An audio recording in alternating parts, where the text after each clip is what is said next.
Hello అందరికీ.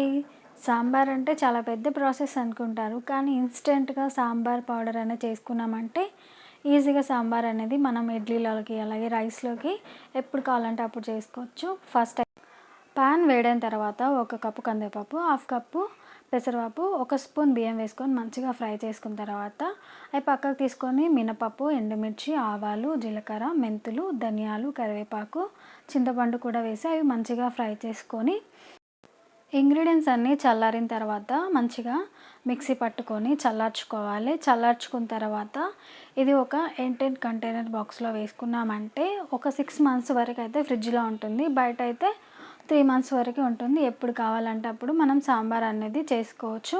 ముఖ్యంగా ఇది వర్కింగ్ ఉమెన్‌కి అయితే ఈజీగా ఉంటుంది. హడావిడి లేకుండా సింపుల్‌గా చేసుకోవచ్చు. సాంబార్ ఎలా చేసుకోవాలో నెక్స్ట్ షాట్‌లో చెప్తాను. ప్లీజ్ లైక్ చేయండి, ఫాలో చేయండి.